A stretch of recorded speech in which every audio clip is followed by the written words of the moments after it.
tenemos la última clase antes del parcial, ¿correcto? Al menos conmigo.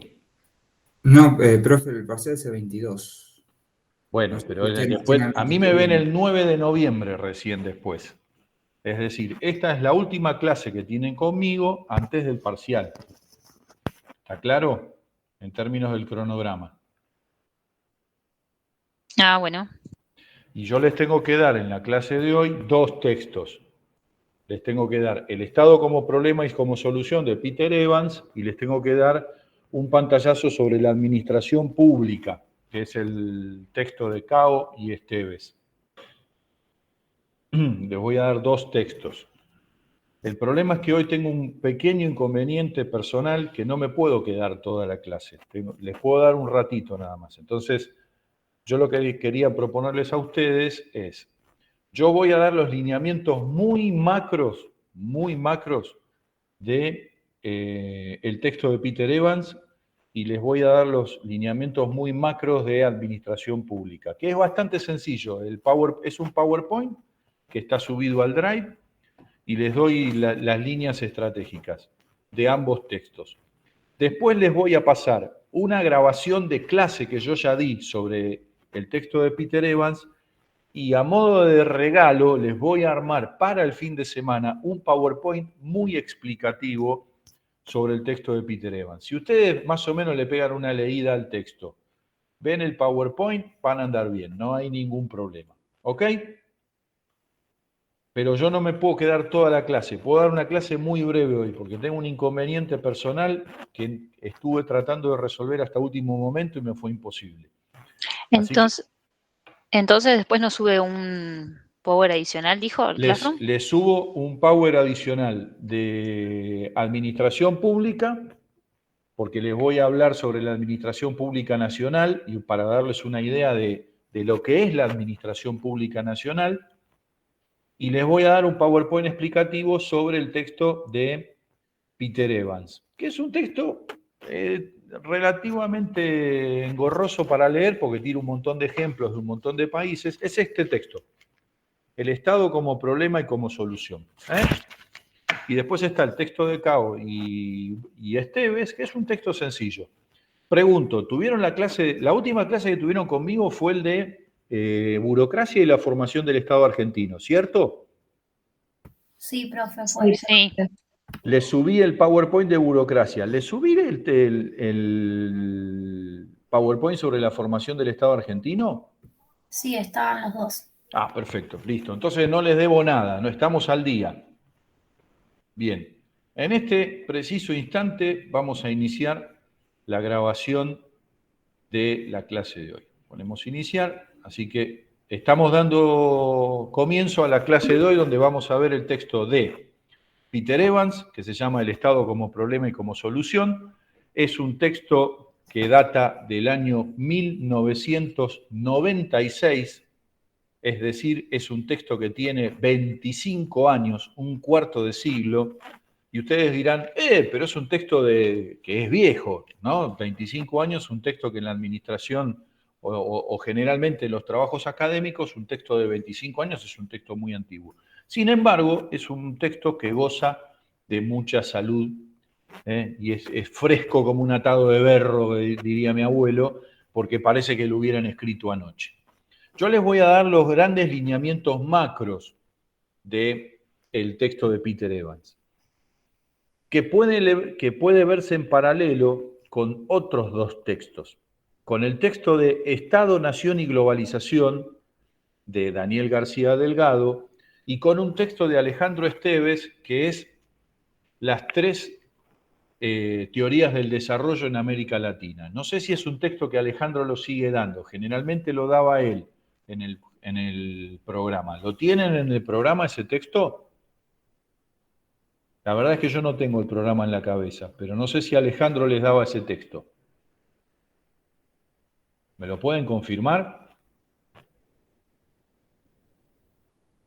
Bueno, entonces es un texto que debe estar discontinuado. Es un texto hermoso, que es de autoría de Esteves, está buenísimo, porque muestra cuáles fueron las teorías del desarrollo económico y social que se plantearon en América Latina y cuál fue el rol del Estado en esas tres grandes teorías. ¿Sí? En ese sentido, el texto de Peter Evans estaba más o menos alineado con eso.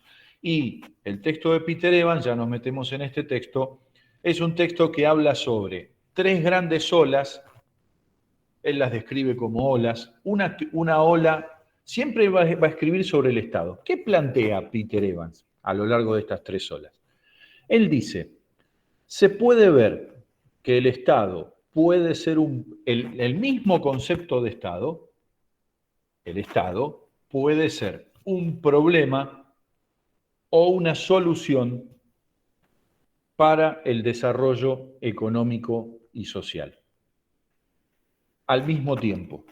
¿Por qué? Porque según el modelo de país y según y cómo han trabajado sus estructuras estatales, hay países que han podido generar desarrollo en momentos, en momentos en que han sido posible el desarrollo económico y cuando hubo que realizar ajustes, han sido exitosos también para realizar ajustes económicos. Es decir, el Estado ha funcionado eficientemente.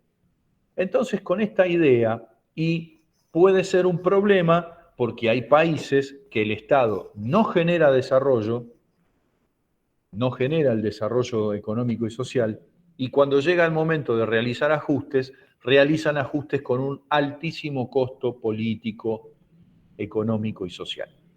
Entonces, ¿por qué decimos esto si es un problema o es una solución? Porque lo que quiere romper Peter Evans es con el mito de que el problema es el Estado. Vieron que siempre se dice que para el desarrollo muchas escuelas, sobre todo escuelas económicas, dicen que el problema es la intervención del Estado. Este texto viene a romper con esos discursos. Discursos que están muy en boga hoy en día, con ciertos sectores que pregonan la libertad económica y la libertad de mercado, etcétera, etcétera, que siempre asocian la libertad del mercado en términos de limitar la acción estatal, de reducir el tamaño del Estado, en algunos lados de suprimir el Estado o de suprimir algunas instituciones estatales, Peter Evans viene a decir, no, acá no es el problema el Estado. El Estado a lo largo de la historia de los tres periodos que yo describo en mi trabajo, dice Peter Evans, puede ser visto como un problema o como una solución. Estas tres grandes olas, y esto puede ser una pregunta de parcial,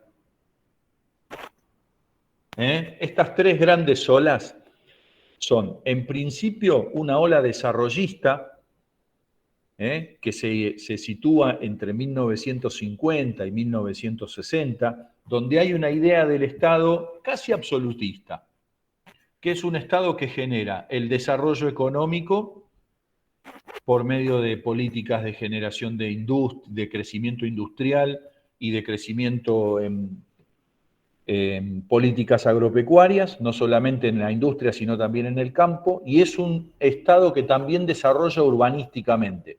Es decir, todo el desarrollo que se entendía era responsabilidad absoluta del Estado, con una idea absolutista de la intervención del Estado en todos los campos y de modo muy fuerte, que se asocia con las políticas desarrollistas que pensó Raúl Prebisch en la década del 50 y que tuvieron en nuestro país fuerte impacto en las políticas desarrolladas por la presidencia de Frondizi. Para ubicarlos en tiempo, chicos. Ustedes ni habían nacido, estamos hablando de 1905. Es después de Perón. Los ubico más o menos. Fines de la década del 50, principio de la década del 60. Lo que es el surgimiento de la CEPAL, la Confederación Económica para América Latina, Raúl Prebisch y toda la escuela económica de la CEPAL. ¿Sí?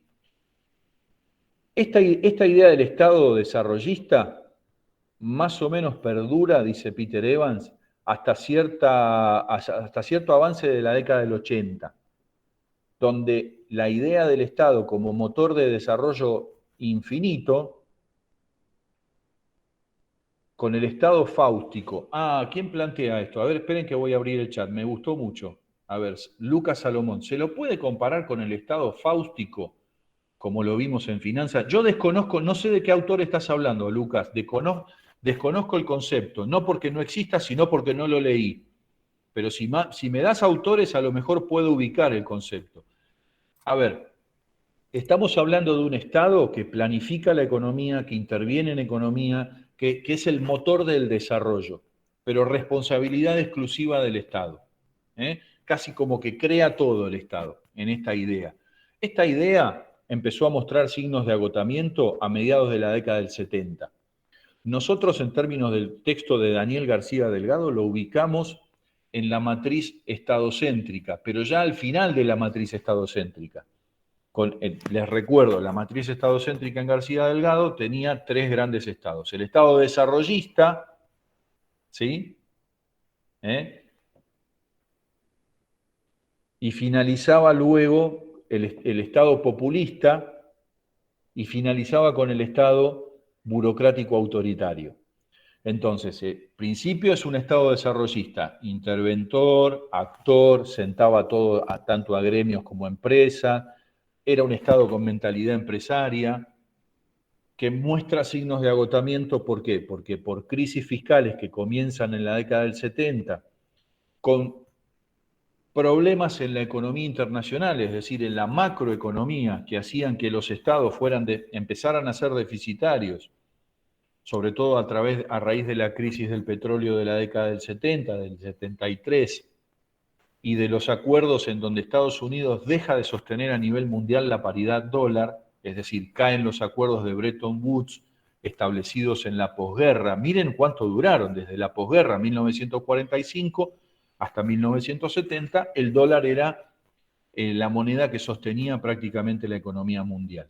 Entonces, este sistema económico internacional empieza a mostrar signos de agotamiento, una crisis energética muy grande, que puso en jaque la economía mundial. En ese contexto, este Estado que daba muestras de que desarrollaba prácticamente todo, no desarrolla, no puede generar el empleo suficiente, empiezan a hacerse deficitarias las economías, empieza a entrar en crisis fiscal los estados, ¿ok? Que es el final de la matriz que García Delgado describe y que nosotros lo habíamos contado con el surgimiento de la sociedad dual, el achatamiento de la clase media, el surgimiento de nuevas conflictividades, etcétera, etcétera. ¿Qué empieza a decirse del Estado? Que era el problema, que el problema de la crisis económica, de la recesión de las economías mundiales y sobre todo de las latinoamericanas, perdón, tenía que ver con este tamaño del Estado y con este rol del Estado. Entonces, el Estado debía reducirse a una mínima expresión y ocuparse solamente de la prestación de servicios básicos, y que era la economía la que impulsaba verdaderamente el desarrollo. Esas son las premisas de la segunda ola que describe Peter Evans, que comienzan a fines de la década del 80 y que van a tener la implosión en la década del 90, asociado a políticas neoliberales, en donde no hay una intervención estatal, en donde el mercado y las leyes naturales del mercado iban a administrar el crecimiento suficiente. Precisamente la desestructuración de este mismo Estado iba a estar en manos precisamente del mismo Estado, lo que a veces a los ojos de Peter Evans era un poco una contradicción. Cómo el mismo Estado, que iba a ser el que generaba tanta estructura, se iba a desestructurar a sí mismo. Entonces ahí empieza un proceso de achique del Estado. ¿Qué sucede con esta segunda ola? Bueno, esta segunda ola también lleva a un límite y no generó no generó el desarrollo, que no estuvo a la altura en el desarrollo, ni el empleo, ni el crecimiento de las economías, que estaba a la altura de las expectativas que inicialmente había generado. Entonces se vuelve a una tercera ola en donde ya se habla de un Estado reestructurado, pero que no era el Estado anterior desarrollista, sino era una política de Estado nuevo, no más grande, que no significaba un Estado más grande, sino un Estado que estuviera distintas habilidades, que generara distintas capacidades, suficientes como para poder generar instancias de desarrollo o de generar instancias de ajuste.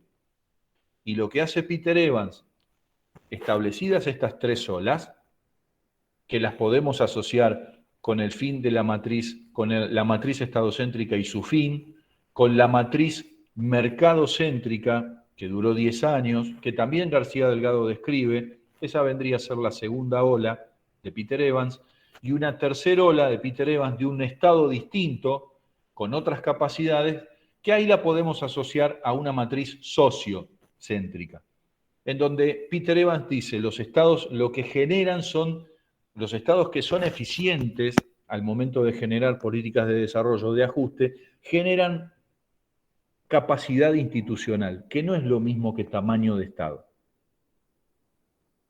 Evans hace un análisis de la burocracia estatal y establece que las burocracias profesionales, meritocráticas, que entran por examen, que construyen institucionalidad formal e informal, son aquellas que son más exitosas, que planifican a largo plazo, que tienen pensamiento de asociación estratégica con burocracias privadas o con burguesías industriales o burguesías capitalistas, podríamos decirlas así, llamarlas así, que desarrollan burguesía, que se asocian con burguesía, pero que establecen reglas de juego claras. Esas son aquellos estados que son eficientes al momento del desarrollo o del ajuste. Y empieza a hacer un estudio comparativo entre los estados exitosos, como los estados asiáticos, Japón, Taiwán, Corea, los que se llaman los tigres asiáticos, aquellos que no son exitosos, en donde las reglas de juego no quedan claras y entonces las burocracias estatales se asocian con las élites privadas y en lugar de generar instancias de desarrollo, generan instancias de negocio llamadas apropiación de la renta pública, pero en realidad nosotros lo conocemos en el barrio como corrupción. Estas instancias de Estado predatorio que se termina comiendo a sí mismo y que no sirven para establecer políticas de desarrollo ni políticas de ajuste. Fracasan en eso. Y cuenta el ejemplo, por ejemplo, de Zaire, de países africanos, algunos países latinoamericanos que no funcionan. Y después hay como instancias mixtas, que han podido generar en algún momento desarrollo, pero que también les cuesta al momento de realizar los ajustes. Y ahí cita el caso de la India y él cita el caso de Brasil. Nosotros podríamos estar en Argentina en ese caso, medio mixto. Hasta acá esa idea de los tres ejes y de la cuestión del desarrollo exitoso y del desarrollo fracasado y del ajuste exitoso y ajuste fracasado, ¿se entiende? Sí, Sí, profe. profe. Bueno, eso a grandes rasgos, la matriz de la primera ola es una matriz desarrollista. Después va a un estado mínimo y habla de las ventajas de tener un estado mínimo, pero Peter Evans lo critica. Dice que el mercado por sí solo no produce nada. Si no hay un Estado que genera las redes culturales de confianza para que el mercado ocurra. Cita autores como Karl Polanyi, que habla de la inversión pública y estatal necesaria para generar condiciones de mercado. Es decir, el discurso neoliberal de que el Estado no tiene que intervenir, la economía sola funcionando es la que genera el desarrollo, Peter Evans la dinamita, le tira pero con munición gruesa, y con muchísima bibliografía y con muchos autores, rompe esa idea de que el Estado es un problema. No, el problema no es el Estado, el problema es el Estado cuando trabaja mal. No es que el Estado por sí solo genera problemas, es un Estado que funciona mal, y cita el caso de estos estados predatorios, como los de Zaire, o estados que no tienen burocracias plenamente formadas, o que tienen burocracias que funcionan mal, y ahí desarrolla un concepto que después lo va a desarrollar en la tercera etapa también, que lo va a llamar, y esto puede ser pregunta de parcial, el concepto de autonomía enraizada. Es decir, un Estado que de alguna manera se comporta enraizado en la sociedad, generando mediante capilares, redes de comunicación y de construcción de institucionalidad, pero que al mismo tiempo se mantiene como neutral. Es decir, que no entra en el juego del toma y daca de la política malentendida, de la asociación espúrea con el capital privado, que es lo que hace fracasar a estos estados y convertirlos en estados predatorios. Por eso habla del concepto de autonomía enraizada. ¿Sí? En el PowerPoint que yo les voy a subir, les voy a desarrollar este concepto. ¿De acuerdo? Y en la tercera línea, ya en un estado un poco distinto, habla de cómo se constituye la institucionalidad, mediante redes de articulación institucional entre burocracias estatales, élites privadas, que conviven, que dialogan, que negocian no beneficios, sino reglas de juego, que piensan en el mediano y largo plazo, que pueden construir programas de crecimiento de mediano y largo plazo, que eso les permite realizar, no con cirugía mayor y rompiendo todo, ajustes necesarios cuando los contextos no son favorables. ¿Sí? Entonces habla de un Estado no más grande, que desarrolla todo absolutistamente, como lo hacía el Estado desarrollista de la primera ola, sino que en la tercera ola este Estado es Estado con mayor capacidad, no con mayor tamaño. Y esta primera ola que pregunta Mariano Galarza se asocia con la matriz estadocéntrica de Daniel García Delgado, sobre todo en la parte final, cuando empieza a verse la limitación del estado de bienestar general para generar desarrollo. Ahí es donde se acusa al Estado de ser el problema, pero en realidad el problema era otro. Eran contextos internacionales a los que el Estado, tan grande que se había generado en el modelo desarrollista, no se podía adaptar. No era el concepto de Estado el problema. Eran otras cuestiones relacionadas con el Estado, pero no el Estado en sí mismo. Por eso es importante hablar con este texto de Peter Evans al día de hoy, a pesar de que cuenta con 25 años, porque se mete en una discusión que hoy es vigente. Che, ¿necesitamos más Estado o necesitamos el mercado que trabaje solo y que el Estado no se meta? Y esto hay partidos políticos que hoy van con propuestas muy, muy enfrentadas. Y hay una gran discusión en Argentina mismo. Che, ¿qué hacemos? ¿Vamos a generar la economía mediante el desarrollo del Estado? ¿El Estado interviene? ¿El Estado protege? ¿O el Estado tiene que retirarse y es el mercado el que tiene que poner las reglas de juego? Esta discusión está vigente hoy. Entonces, si leemos a Peter Evans, podemos decir, no necesitamos eliminar el Estado para generar desarrollo. Todo lo contrario. El Estado es el que genera las condiciones para que el mercado pueda después proponer instancias de desarrollo.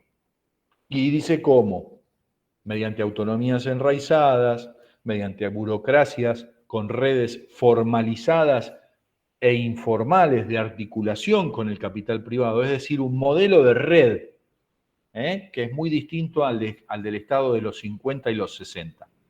¿Se entendió hasta acá esta idea?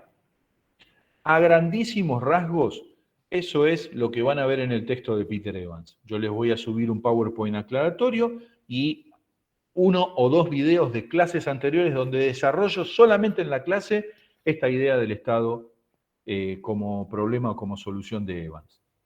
Después les voy a subir otro video donde voy a desarrollar exclusivamente la cuestión de la administración pública, que es el texto de Cao y Esteves. Texto que voy a desarrollar muy brevemente. Y voy a subir un PowerPoint explicativo sobre la composición de la administración pública nacional. ¿Por qué? Porque hablamos ahora no de administración pública, sino de sector público. Y ya me meto en el texto de Esteves. Nosotros tenemos un régimen republicano y federal de gobierno. ¿Qué significa régimen republicano? El régimen republicano significa que esto está dividido en 3 poderes. Un poder ejecutivo, que es el que formula las políticas públicas, un poder legislativo, que es el que genera los ámbitos normativos para que estas políticas públicas circulen y transcurran, y un poder judicial, que es el que se encarga de la instancia del control. La cosa de la república es esa, el concepto republicano de gobierno es el de los 3 poderes. Al mismo tiempo, nuestro país tiene un régimen federal de gobierno, es decir, 3 niveles, un nivel nacional, un nivel provincial y un nivel municipal de gobierno. Cuando hablamos de niveles, pregunta de parcial, podemos tener nivel nacional, nivel provincial y nivel municipal. ¿Es lo mismo? Parece lo mismo, pero no es lo mismo. En el nivel nacional, ustedes van a encontrar que las jurisdicciones, es decir, los ministerios, los organismos, las instituciones del nivel federal, se encargan de los lineamientos más estratégicos de la política pública. La línea estratégica madre de la política pública la va a generar el orden federal. En el orden provincial se van a diseñar las políticas de implementación y bajada al territorio, coordinados con el nivel federal. ¿Cómo? Bueno, generalmente se asocian estos dos niveles en consejos federales. Van a encontrar un Consejo Federal de Salud, o COFESA, un Consejo Federal de Educación, ¿sí? Un Consejo Federal de la Función Pública, o COFEFUP, y así sucesivamente. Redes federales donde nación y provincias discuten las políticas. La nación tiene a su cargo la administración de la bajada al territorio. En algunos programas sí, sobre todo programas de obras públicas, pero en otros no, simplemente coordina. El que hace la bajada al territorio es la provincia. Lo que hace la nación a veces es transferir fondos a las provincias. Este es el juego del régimen federal, ¿sí? Donde hay también, por supuesto, articulaciones y negociaciones políticas entre las provincias y la nación. De hecho, cuento el caso de la política educativa. El Ministerio de Educación de la Nación no tiene a su cargo colegios, no hay escuelas en el nivel nacional. Los que se llamaban colegios nacionales, no existen más, están transferidos a las provincias. Son las provincias las que administran las escuelas. Lo que hace el Ministerio de Educación de la Nación es definir la estrategia política educativa y marcar ciertas pautas de paritaria en términos de remuneración de los docentes. Ahora, luego, cada provincia negocia su propia paritaria con los representantes de los gremios provinciales, según líneas estratégicas establecidas en nación. Pero después las decisiones operativas de la política las toma la provincia. ¿Y cuál es el rol del municipio entonces? La administración de ciertas cuestiones de servicios, ¿sí? De servicios básicos. Por eso el municipio cobra tasas, no cobra impuestos. Los impuestos son nacionales o provinciales en términos de la recaudación. ¿Cómo opera el sistema? Bueno, el Estado opera gracias a que recauda impuestos y el municipio cobra tasas. ¿Cuál es la diferencia? La tasa lleva asociada a la contraprestación de un servicio. Recolección de residuos, servicios de seguridad e higiene, alumbrado público y barrido. Entonces, esos servicios se transforman en tasas municipales. Ustedes como futuros contadores lo van a tener que saber. Siempre hay un servicio que presta el municipio y es la cara más, es la cara más visible frente al ciudadano. El ciudadano tiene al municipio al lado. Después tendrá la provincia, en algunos casos más o menos cerca. La provincia de Buenos Aires es muy grande, entonces no es tan cercana la posición de los funcionarios provinciales respecto de los ciudadanos que viven en un municipio. La puerta más cercana para golpear por un problema es el municipio. Y después tenés la nación para las grandes líneas estratégicas. ¿Sí? La prestación de los servicios que se le atribuye al Estado, salud, seguridad, justicia, bueno, está en manos de las provincias. A grandísimos y enormes rasgos, ese es el juego que plantea el texto de Cao y de Esteves. No hay otra cosa. Después el resto, los detalles, los van a encontrar en el PowerPoint. Y yo les voy a mandar un PowerPoint específico por cómo se conforma el sector público nacional, es decir, los que delinean las políticas estratégicas nacionales. ¿Por qué decimos sector público nacional y no hablamos de administración pública nacional? Porque la administración pública nacional, se entiende, o APN, es el conjunto de ministerios que conforman la administración pública básica, los que administran las cosas. Los ministerios de salud, obras públicas, seguridad, mujeres, relaciones exteriores, etcétera, que son 21 ministerios.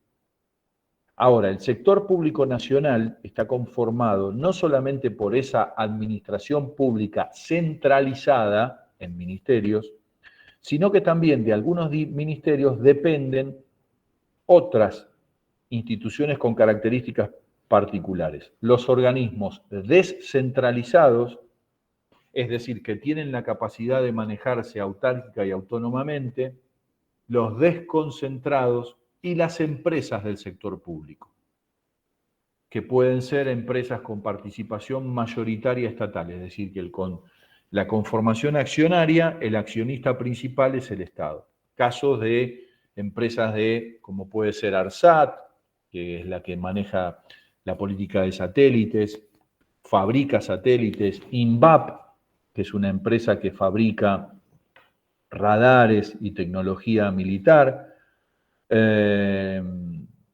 Dioxitec, que es una empresa que muchos no la conocen, pero es una empresa que fabrica combustible nuclear para reactores y exporta y fabrica y desarrolla tecnología de reactores nucleares. Nucleoeléctrica Argentina, que también desarrolla combustible para reactores nucleares, etcétera, etcétera. Hay un montón de empresas que uno a veces desconoce, dependiendo de la órbita de distintos ministerios, que se conforman como empresas. Tienen un directorio, tienen accionistas, tienen gerentes, pero son parte del sector público nacional, que vuelvo a repetir, son los organismos centralizados, descentralizados, desconcentrados y empresas del sector público. Por eso se habla de un sector público nacional. Tiene algunas características que están descritas en el PowerPoint que yo les voy a pasar. No hay mucho más misterio sobre estos dos temas. Las preguntas van a ser de parcial, pueden estar relacionados. ¿Qué relación hay entre los distintos ámbitos, municipal y federal? Eso está en el PowerPoint. Acabo de contarlo. ¿Cómo se conforma el sector público nacional? Acabo de decirlo, lo van a encontrar en el PowerPoint. El PowerPoint que les paso, además tiene algunos datos.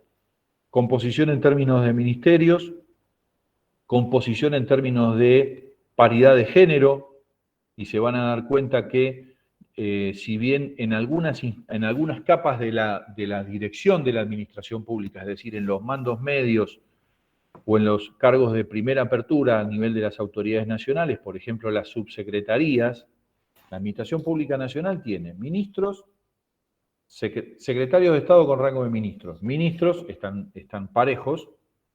En los ministerios vas a encontrar secretarios, subsecretarios y directores nacionales. Las autoridades nacionales son hasta el rango de subsecretario. Después, directores nacionales, directores generales, directores de primera apertura, coordinadores, jefes de departamento y de área se conforman como la parte más operativa. A nivel de parte operativa y a nivel de autoridades nacionales de rango medio, subsecretarías, la paridad de género está bastante pareja, valga la redundancia. Hablamos de aproximadamente 50 y 50 de repartija de cargos entre hombres y mujeres, entre varones y mujeres. A nivel de ministerios, no. Hay más presencia de ministros varones que de ministras mujeres. Y hay paridad de género en la totalidad de empleados, de cargos de empleados totales, en algunos ministerios. En algunos ministerios sí y en otros ministerios no. Van a tener en ese PowerPoint que les voy a hacer pasar, que estoy actualizándolo, porque el que tengo corresponde al cuatrimestre pasado y no contemplaba los cambios de gabinete que surgieron en los últimos días y les quiero dar información actualizada, lo voy a tener para jueves o viernes de esta semana. Entonces, para el fin de semana voy a subir ese y el PowerPoint explicativo de Peter Evans con los videos de clases anteriores que yo les había comentado que iba a subir. Más o menos eso es lo que se pueden encontrar como preguntas de parcial de la clase de hoy. Después, sobre los otros textos que di yo para el parcial, entiendo que va a ser multiple choice, así que va a haber cómo es la mecánica del parcial. Salvo que cambie, pero hasta ahora hemos tenido siempre la misma. Una pregunta con 4 respuestas. Hay una sola opción para la respuesta. No sé si allá les comentó Esteves o alguno de los profes, si no se los adelanto yo. Van a tener un choice con 4 o 5 posibilidades de respuesta, generalmente son 4. Una es la correcta, una está más o menos parecida, la otra nada que ver, y la cuarta es absolutamente delirante. Algunas te hacen reír, ¿eh? Si hay algo que caracteriza a la cátedra de Esteves es que maneja un sentido del humor bastante particular.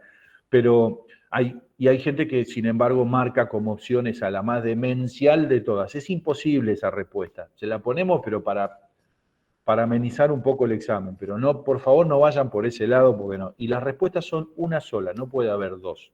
Hay una sola correcta.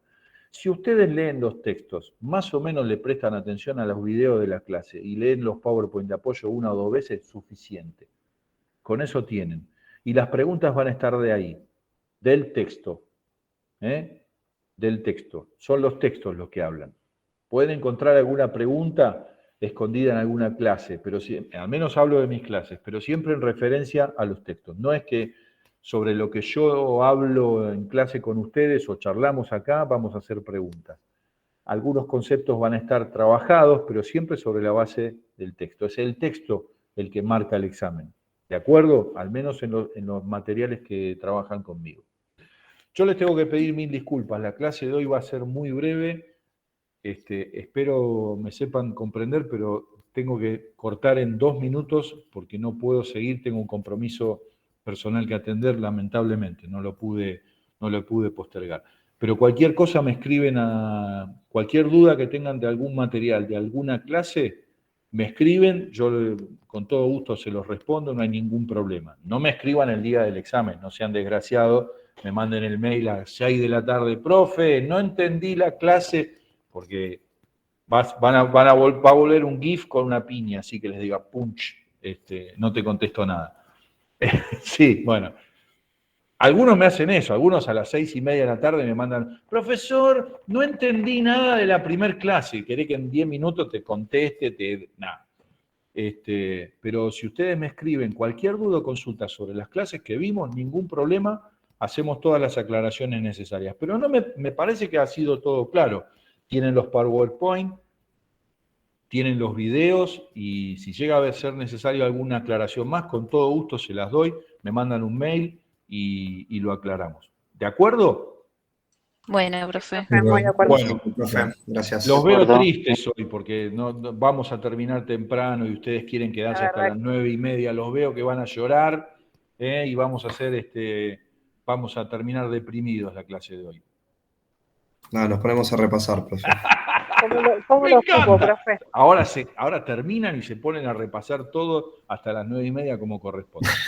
Muchachos, cualquier duda o consulta a disposición, van a tener el material para fines de semana y si no nos vemos antes del examen, mucha merde, como dicen los franceses. La mejor y la más asquerosa de las merdes para los exámenes de ustedes. Que Gracias. descuento que les va a ir perfecto. Muchas gracias. Puta madre. Muchas Bueno, gracias. chicos, estamos al Chao, habla. profe. Cuídense. Hasta luego. Chao. Chao.